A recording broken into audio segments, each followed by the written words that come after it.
Here recently, with everything going on, I have started grieving. I have cried every night. The mother of a baby killed by a pit bull explaining her demeanor after the baby's death as her sister reveals details about the day the baby died. When we were in the hospital, Alyssa just kept talking about how she wanted to go get high instead of the fact that her son had just died. But the judge doesn't buy into the excuses. You have no remorse for this, or you at least shown no remorse. I have the dramatic sentencing of Alyssa Smith for the death of her son Royal and the plot twist that no one saw coming.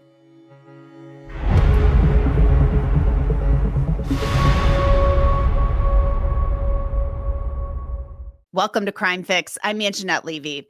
Alyssa Smith thought she was going to spend 90 days in jail for the horrific death of her 6-month-old son, Royal, but it didn't work out that way for her. I've told you about baby Royal before. He's the baby killed by a pit bull mix named Kilo in Marion County, Ohio in April of last year. Royal's older 7-year-old sister was keeping an eye on him while their mom, Alyssa Smith, was out of the room, and he rolled off the couch. Kilo attacked baby Royal and ripped open his skull. EMTs tried to save Royal as his mom and dad, Blake Bates, basically freaked out. Where's the dog? He's out back. All the way out back. Is he locked up somewhere? He's in the backyard. I need someone now. Please. Be careful. Right there. Hold on. I need my phone. Underneath it. Thank you. Coming up.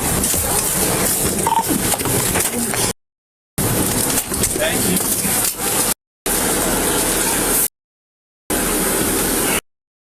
Oh, it's cracked. What the open?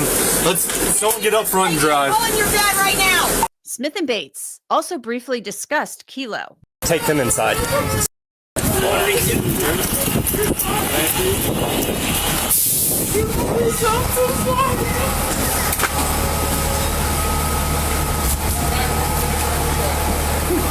I don't. Where's my son?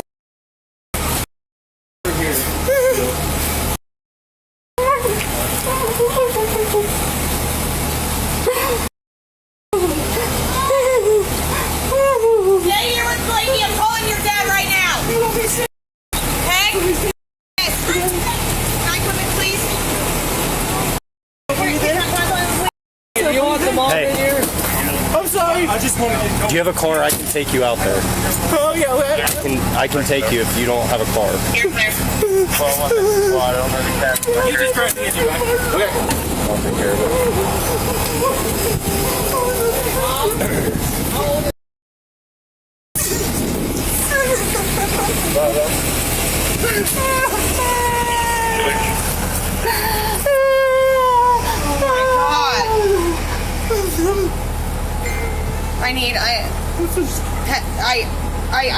I know you are. This is the first time he's done it. Like, this is not, but he's got to go. Well, obviously. This is better make it. Are you guys mom and dad? Yes. Okay. Is it just you guys here? It was my Where over there at the. he's okay? Yes. Traumatized. Right. We're gonna take pictures, but Hello, I need you at my house now. if you want to start that, I'm just trying to be easy. That it's not good. This case right here goes to show you how important it is to know about the people living right next door to you. Our partner, truthfinder.com, is a powerful public records search service, and we use it all of the time to research people here at Law&Crime. Talk about a useful resource. You plug in a name and you'll get an address, you'll get criminal records history, and let me just say, this can give you peace of mind. TruthFinder is one of the largest public records search services in the US, and with a paid subscription service, you get access to unlimited reports of almost anyone, and that includes looking up registered sex offenders in your neighborhood. You might even be shocked to look up yourself and see what you find. Stay informed, stay safe, and check public records with TruthFinder now at truthfinder.com/LC Crime Fix. Now, there was nothing that could be done to save baby Royal. The baby was dead, and Kilo, the dog warden determined, had to go. Now, this wasn't the dog warden's first run-in with Kilo. He'd warned Bates and Smith about him a year earlier in April of 2023. How's it going, boss? Oh, it's going. So what happened today? I I had come out to get in the car, and my one dog had got out, and I didn't see him, and he kind of ran around the fence there and was kind of barking at the kids or whatever. And then she yelled, I yelled, and he just came back or whatever, but he did like growl at him and bark at him and shit. Well, he grabbed him. He did? Yeah, I got him on video. You did? Okay. Yeah, he didn't, there was no, I didn't like get to see it, I was in the car. No, you're fine. So, he didn't have a bite mark or anything. He had a scratch, so like he got away from the dog in time. But he did go after the kid. Yeah. Because so you can see it in the video where your dog like was right up on his legs and he's kicking. Yeah, I did see that. Yeah. I did see that. Yeah, I did see that. So, I mean, I get accidents happen. Yeah. Right, but I'm being told that the dogs are out quite often. I mean, I put them on my chain. Right. Thing Well, here, but they're saying that they run loose too. Oh no. No, I don't just let them just run around. Right. Yeah. Because there was an incident with a kid and he went after him. Right. I have to cite you for failure to confine the dog. Okay. I will give you a break on the failure to register. I'm not going to cite you guys for that. I'm not going to hit you with 3 tickets right off the bat. You know. And I don't want to cause any issues with you guys. But he did grab the kid. I got it on video. He scratched him with his tooth. Usually he's out here on a leash or whatever. Yeah, it could have been worse, but the kid, I think it was the kid's pants and stuff got it, he might have grabbed the pants, but we got to make sure we keep an eye on him from getting out. Okay, we'll learn more about what preceded that meeting between the dog warden and Bates and Smith shortly. Alyssa Smith and Blake Bates were indicted by a grand jury earlier this year for Royal's death. They were charged with involuntary manslaughter, child endangering, and other counts. Alyssa Smith agreed to plead guilty to child endangering in exchange for agreeing to testify against Blake Bates in this case and a domestic violence case for a recommended 90-day sentence. But then Blake Bates agreed to plead guilty earlier this month, so Smith never had to testify. And this week she was sentenced and things got very interesting. We found out a lot of new information and we heard a 911 call that prompted that 2023 visit to Bates and Smith about Kilo almost biting a child. All right, and what's going on? The dog pretty much attacked my son. Then I don't know if they just let the dog freely. Pit bulls. Now you mean pretty much attacked your son? Did he attack him? He has got scratch marks on him. He did not get bit. Do? The dog went to go bite my son. He was nearly at my son. He has a scratch mark from the dog's paw. The owner come out and yell because they just let him out. This is not the first time. This is the second or the third time. You can ask my landlord. My landlord's even called. Okay. Well, on our property, my kids were riding their scooters. I have 3 little kids. They were going to... my son is in tears. I gotcha. They need to let their dogs on a leash if they're going to let them out. Okay. So they let the dogs out, and then the dog came after your son. He didn't bite him, but he scratched him. He was going to attack my son. Yep, I got the that. owner I got came that in out. here that he I don't went know. after It your happened. son. Like I said, I have 3 kids, and I'm shooken up. I have 3 kids, and all I seen as I was getting my 3-year-old, because I have a 3, a 6, and a 7-year-old. I look over that dog. If that owner did not come out, he would have ate my son up. All right, and I wouldn't know what to do. All right, do you want a squad to come check out your son? Yeah. I don't know. He's all shooken up. It's up to you. I want fun with this dog. I understand, but do you want a squad to come check your son out? Josh, do you want a squad? Are you okay? I think he'll be okay. All right. He's more shooken up. All right. If he needs a squad, you just let me know at any point. Are the dogs back in the house now? The dog is back in the house. It's a big pit bull. I don't wonder if they have a license for it. Probably not. This isn't the first time that my landlord's called on them before because the dog almost attacked my landlord when he's fixing up these houses. Now, obviously, that mother was beside herself, upset that a pit bull almost attacked her son. Then the dog warden showed up. Well, I'll play the whole thing. It's kind of long, but see my son sitting right there.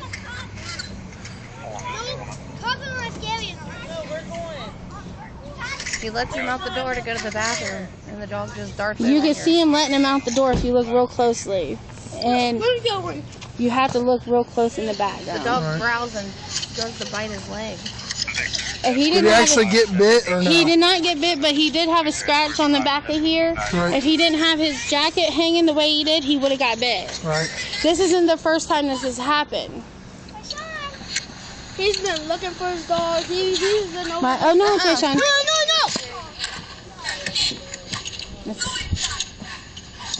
Come here, Tyson.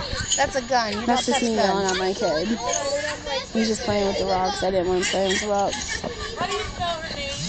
A-N-I-Y-A. It's about to come. Okay. See, my best friend, her name's Anaya. Her daughter's name's Anaya. I go walk over there to go get my other son. And if you watch in the back, you can see him let his dog out. You gotta watch real carefully. You want me to zoom it in? Yeah, oh, there's the dog right there. The owner comes. They just let their pit bulls run loosely. Right. And my landlord has called about last summer about a different incident, and you can ask him. I don't know exactly what happened, but the dog actually came in the house and he called the police. Okay. That was not the same dog. I've had a dog come around the corner to try to attack me.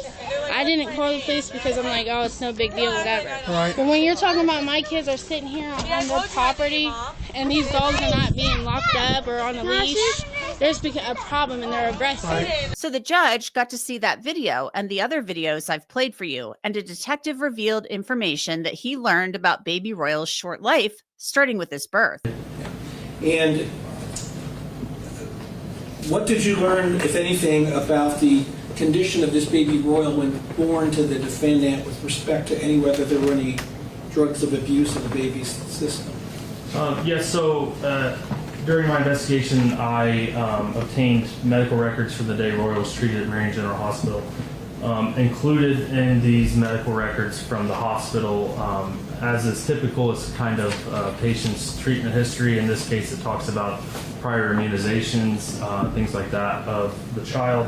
Of note, it talks about the birth of the child, and then it's noted that there was, in fact, fetal drug exposure noted on October 24th of 23. It also notes neonatal abstinence syndrome, which, as you've already mentioned, I'm not a medical professional, but from the research I've done, that is essentially, in common terms, withdrawal from drugs. The baby. Correct. So baby Royal was born with drugs in his system. That means his mom, Alyssa Smith, was using drugs during her pregnancy, most likely opioids. So he would had to have withdrawn from those drugs at the hospital. Then the detective revealed other information about how Alyssa Smith violated the terms of her bail during this case. As part of your investigation, do you routinely monitor jail calls of defendants? Yes. Did you monitor the jail calls of the co-defendants in this case? I did. Were there instances where this defendant, Alyssa Smith, was talking with her co-defendant, Blake Bates, on the jail calls? Numerous. And was there ever a time when they would speak in code? Yeah, frequently. What sort of code was used? So, Ms. Smith's co-defendant was being held on other charges outside of this case as well, and as a result of those charges, there was a protection order in place between the two, so it would have been unlawful for them to be communicating. So Ms. Smith would speak with Mr. Bates over jail calls using other people's phones and phone numbers. And when I say they speak in code, she would act as if she wasn't herself and would speak as if she was a friend of hers in the third person oftentimes and things like that. Were you able to figure out the code though? Yeah. Wasn't hard? No. And have you observed all of the footage of the defendant, both the day of the attack, and then have you observed her in other settings as well since you've been investigating this case? One of the factors the judge will have to consider is whether or not there's been genuine remorse. Have you seen anything in this case that would indicate to you as part of your investigation that this defendant has shown genuine remorse? Prior to today and all of the evidence and personal interactions that I've had with the defendant, I haven't seen her so much as cry prior to today. Now, if all of this wasn't bad enough, it got much worse for Alyssa Smith. Her own sister got up and spoke, asking the judge to give her more time than 90 days. I know this may come as a surprise to some that I'm up here today, especially because I'm Alyssa's sister. but I wanted to make sure someone was able to represent my sweet little boy and make sure that he gets the justice he deserves. On April 28th, 2024, my entire world was flipped upside down. I got a call from my dad, and he asked if I was sitting down and if I was alone. I was a little confused, and I told him yes, I was sitting and I'm not alone. He then broke the news to me that Royal had been attacked by Kilo, and that they were on the way to the hospital, but he was not sure how bad it was. I knew immediately I had to go over there to see my baby. I hung up with my dad, and then less than 5 minutes later, he called me back and told me that Royal did not make it. I completely lost it. We all ran out to our cars and got over to the hospital as fast as we could. I got dropped off by my sister Autumn and immediately ran through the doors to try to find him. I was distraught and having trouble breathing because I was crying so hard trying to find my little boy. When I heard the words, "He didn't make it, sis," come out of my father's mouth, a piece of me broke and left. Aubrey Smith then described what her sister did the day that Royal died. I was still not 100% sure what had happened up to this point, but I knew that the baby that I looked at as my son had passed away from a 100% avoidable incident. When Alyssa realized I was in the room and saw me crying, she started crying also. To me, it felt like she was only crying because she knew I was. When we were finally able to go back and see Royal to say our final goodbyes, it completely shattered me. I had to see my baby boy lying on a table with a tube down his throat, lifeless. When I previously, the day before, saw him perfectly happy and smiling at my softball games. Seeing him like that made me realize everything had become real, and it made me realize that the baby I looked at, like my son, was really actually gone.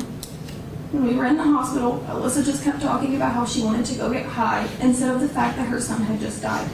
I've never been an addict or even tried any drugs, so I don't know how addicts' minds works. But I cannot wrap my head around the fact that she wanted to go get high more than she wanted to go see her son again. When we left the hospital, she was more worried about being on her phone than anything else. Aubrey then goes into detail about her concerns for her niece, Royal's older sister. Alyssa lost her son that day, and I'm not saying that she's not completely mourning him, but I do think she is mourning him for the wrong reasons. She has everyone else fooled by what she posts on social media, but I have seen her actions and her true colors, and I know what she's truly doing. She has shown me time and time again she's not reliable and that she does not truly care about the safety of her children, and this is sadly a huge example of that. If she truly cared about the safety of her children, she would have gotten rid of Kilo the moment she knew that he had any aggressive behavior. Again, I'm not saying it was done on purpose, but it was 100% avoidable. Your Honor, I do not think 90 days is enough time in jail for Alyssa. She needs to understand the consequences of her actions. I have no doubt she loves him, but I also do not think she is the best person to be around right now. I do not want my niece to grow up and be like Alyssa. I have no doubt she loved Alyssa or loved him and Royal, but she's a very selfish person and always puts herself before others and does not care about anyone else as long as she gets what she wants. Let's go back to the day that Royal died. When the dog warden went to the hospital, here's Alyssa Smith and Blake Bates. I had him on the couch and he just rolled off the couch, and I told my daughter to hurry up and grab him. So I was trying to because I thought I had the dresser pulled. And when I went to step, he got around me. And when I yelled, he thought something was, I guess, I don't know. And I went to take him, and he just grabbed him. Okay. So, I'm not going to make you fill out a bunch of information. I just need one of you guys to sign the dog over, and I'm taking it. You guys, that's your dog. I'm sure you don't want it back, ashes or anything like that. I know it's my dog. I already know you're interviewing. You're going to start hating me now because this is my dog. I just didn't want to sign it because it's... I get it. That's... How many dogs are in the home? There's four. But we're trying to find the puppies. Come on. There we go.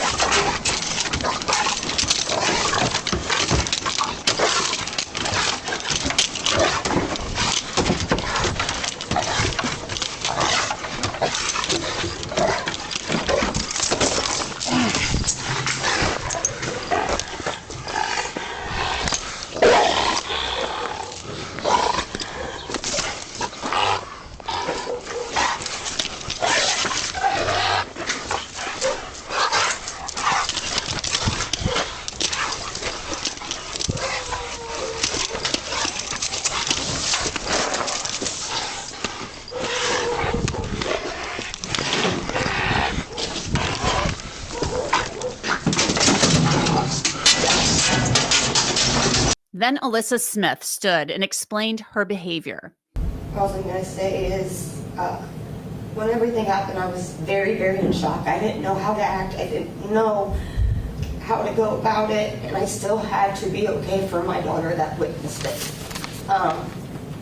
Here recently, with everything going on, I have started grieving. I have cried every night. Me and my daughter have cried. I've made sure she's got counseling. As soon as everything happened, I made sure she was okay first. When everything happened too, I couldn't grieve. I was the only one working. I had to make sure we didn't lose the house, the car, anything. So I couldn't sit there and be depressed and cry and everything while Blake was doing all that. I couldn't, because if both of us broke, we wouldn't have anything, and then I would lose custody of my daughter again. All I'm saying is I miss my boy every day. I cry every day. I miss him every day. And this is my first time ever being in trouble, and it's really, really took a toll on me. The judge then sentenced Alyssa Smith, and let's just say he didn't hold back. This court is not going to follow the joint sentencing recommendation. While your lawyer did great work to get you that sentencing recommendation, I also would let you know I wasn't very happy about the plea. While I was reluctant to accept the plea, I did accept that plea, which cut you in a significant advantage and risk. So you need to remember that the court considers as part of this sentence the cases that were dismissed and the containment of damages that allowed. However, the court specifically finds that you have no remorse for this, or you at least shown no remorse. You also violated your bond while you were on bond. Then you turn around and back out. You were continuing your relationship with Mr. Bates through surreptitious means, which demonstrate that you're not following court orders. And you can look at me like you don't know what I'm talking about, but you must not have heard the officer testify about you using phones and fake names to continue your communication. While you might have cut a deal at the last moment to cooperate in the state's case, that was done, in my opinion, to save yourself and not for any other reason. The case did pen for quite some time. This case is quite old from the date of offense. The consequence of this case is grave. A child lost its life, and we can't look at the fact that, or ignore the fact that the ultimate consequence, because of your reckless conduct, resulted in an unnecessary death. I think it's very true to say that this is 100% avoidable, and there's no way that this court is going to ignore the severity of this case and your failure to understand why we're here. When your own family, and I'm not just talking about your sister, everybody else here recognizes your failure to recognize this, your conduct and your failure to understand the importance of pet ownership, and more importantly, having a child and your duty to protect the child. And this court can come to no conclusion other than that a prison sentence is warranted in this case. If I could give you more than 3 years, you'd get more than 3 years at this point, especially after the information that was presented here today. Court will impose a prison sentence of 36 months.